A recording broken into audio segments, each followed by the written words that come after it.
السلام علیکم ورحمۃ اللہ وبرکاتہ۔ ڈاکٹر عزیز احسن آپ سے مخاطب ہے۔ نعت ریسرچ سینٹر کی جانب سے ہم آپ کے سامنے مختلف کتابوں کی کتاب سرے جو ہے پیش کرتے ہیں۔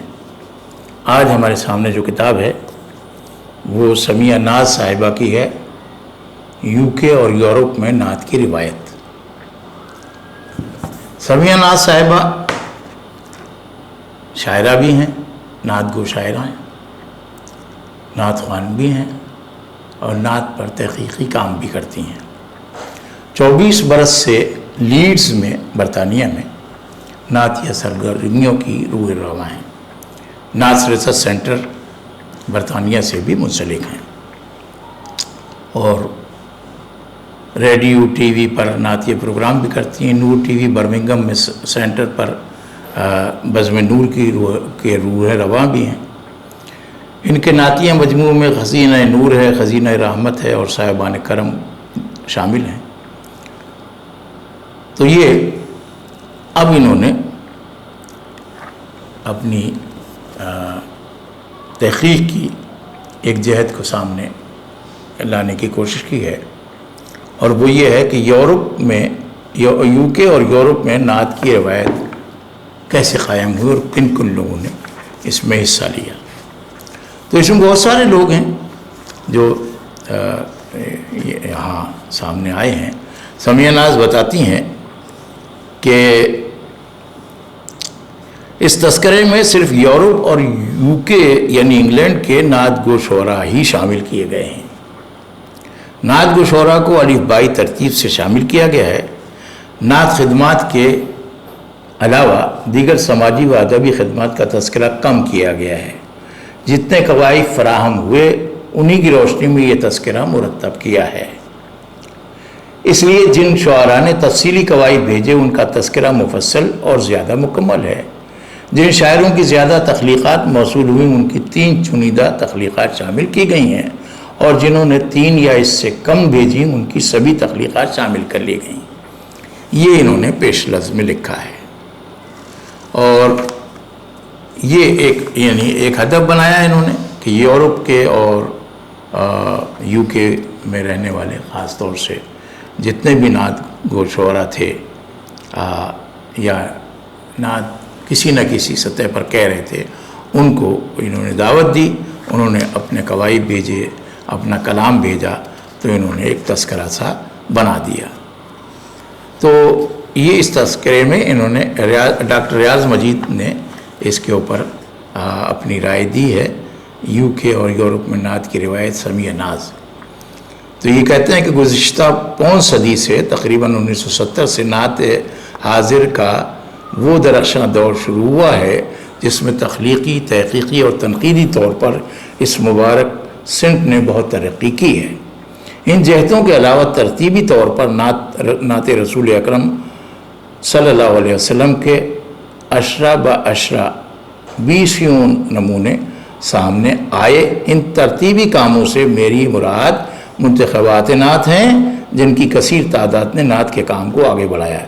یہ انتخابات شہروں کے حوالے سے بھی مرتب ہوئے، نصابی ضروریات کے تحت بھی، بھارتی اور پاکستانی نعت نگاروں کے لحاظ سے بھی، غیر مسلم نعت گو شاعروں کے حوالے سے بھی، خواتین کی نعتیہ شاعری کے حوالے سے بھی، طرحی مشاعروں اور مسلکی وابستگیوں کے اعتبار سے بھی۔ ان انتخابات نے نعت کی رفتار کو بہت تیز کیا۔ مرتبین جنہوں نے مختلف اعتبارات سے نعتیہ کلام کی جمع آوری کی اردو خواں طبقے کے عام اہل ذوق بھی تھے، معروف شاعر بھی، ناقد بھی، دانشور بھی اور علماء کرام۔ اگر یہ فہرست مرتب کی جائے اور مختلف اعتبار سے گزشتہ 5 صدی میں چھپنے والے نعتیہ انتخابات کی جمع آوری کی جائے تو یہ چھوٹے بڑے سرسری اور محنت سے مرتب ہونے والے نعتیہ انتخابات کی تعداد سینکڑوں میں ہوگی۔ یہ جناب انہوں نے ابتدا کی تھی، اور اس میں یہ بتایا کہ ڈاکٹر سمیہ ناز نے کس طریقے سے اس کے کام کو پایہ تکمیل تک پہنچایا۔ انہوں نے اس کتاب سمیہ ناز کا موضوع ایک بڑھتا پھیلتا موضوع ہے، لکھتے ہیں سمیع نعت کا موضوع ایک بڑھتا پھیلتا موضوع ہے۔ وہ خود ایک نعت نگار ہیں، انہوں نے تخلیق نعت کے ساتھ منفرد اور مختلف حوالے سے نعت کی جمع آوری کی ہے۔ جس طریقے اور محنت سے کام کیا ہے مستحسن ہے۔ مجھے یقین ہے مستقبل کے ریسرچ اسکالر نہ صرف اس کام سے استفادہ کریں گے بلکہ اس کے موضوعاتی دائرے کو آگے بھی بڑھائیں گے، اور یوں رفعنا لک ذکرک کی قرآنی پیش گوئی کے لمحہ بلمحہ پھیلتے ہوئے دائرے اور دل جمعی اور توجہ سے جائزہ لے کر کائنات کو وسعت عطا کریں گے۔ اللہ تعالیٰ سمیع ناز کی توفیقات نعت میں اضافہ فرمائے اور وہ تخلیق نعت کے ساتھ کبھی کبھار نقد نعت اور منتخبات نعت جیسے کاموں سے بھی منسلک رہیں۔ تو یہ جناب ڈاکٹر ریاض مجید ہیں جو ڈائریکٹر ریسرچ اینڈ پبلیکیشنز ہیں رفاح انٹرنیشنل یونیورسٹی فیصل آباد کے، اور یہ ان کو اعزاز حاصل ہے ہمارے ڈاکٹر ریاض مجید صاحب کو کہ انہوں نے پاکستان میں پہلا نعت کا تحقیقی مقالہ PhD کی سطح کا لکھا اور کامیاب ہوئے، اور وہ بہت ہی زیادہ اس کی پذیرائی ہوئی ماشاءاللہ۔ تو جناب اس میں پھر سبیر رحمانی نے بھی یہ لکھا ہے، کہتے ہیں کہ UK اور یورپ میں نعت کی روایت 87 شعراء کرام کے تذکرے پر مبنی ہے۔ سمیع ناز نے اس ذمہ داری سے عہدہ برا ہونے کے لیے کئی مسائل کو شکست دی ہے اور نہایت سادگی و سلاست سے شعراء کے قوائف اور منتخبہ کلام کو جمع کر دیا ہے۔ اس مواد کا یکجا ہونا آئندہ کام کے لیے کرنے والوں کے لیے مفید ہی نہیں بلکہ تحریک کا باعث ہوگا۔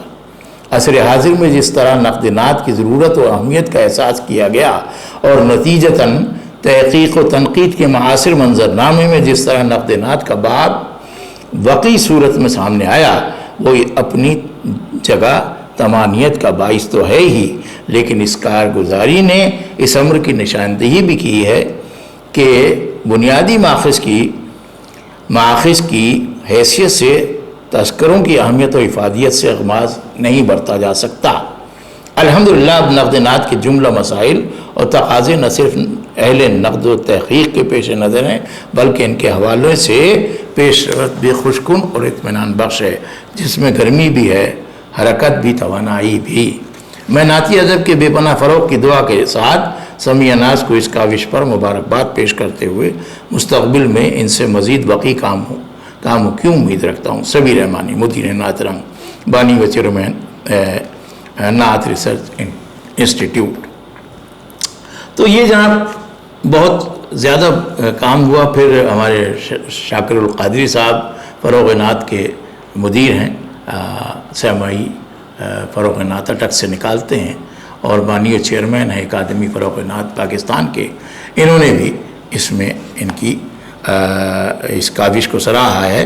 فرماتے ہیں کہ اس تذکرے میں جہاں کچھ معروف نعت کو شعراء کا تذکرہ ہے، وہیں ایسے شاعر و شاعرات بھی مذکور ہیں جن سے پاکستان کے نعت محققین پہلی مرتبہ شناس ہوں گے۔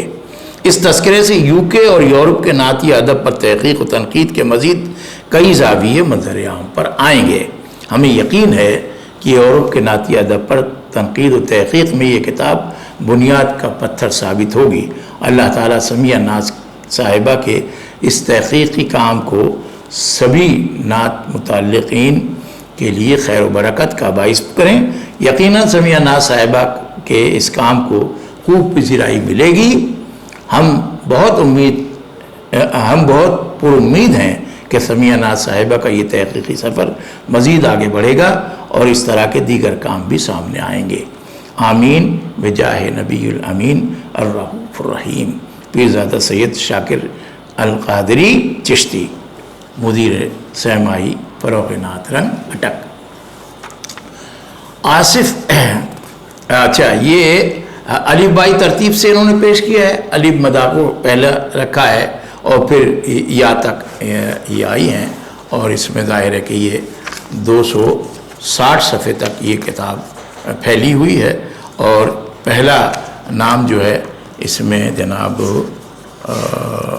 میں آپ کو بتاتا ہوں کہ پہلا نام تو ہے آصف آدر کا، اور آخری نام ہے یاسر بخاری کا۔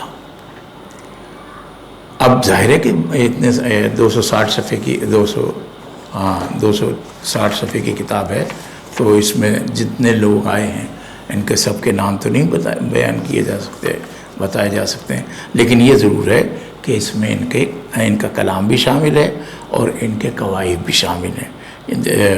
جو لوگ جہاں پیدا ہوئے اور جو کام کر رہے ہیں ان کی کتنی کتابیں آئی ہیں، نعت سے ان کا کیا تعلق ہے اور ان کی نعت کا نمونہ کیا ہے، یہ انہوں نے اس کے اندر پیش کیا ہے۔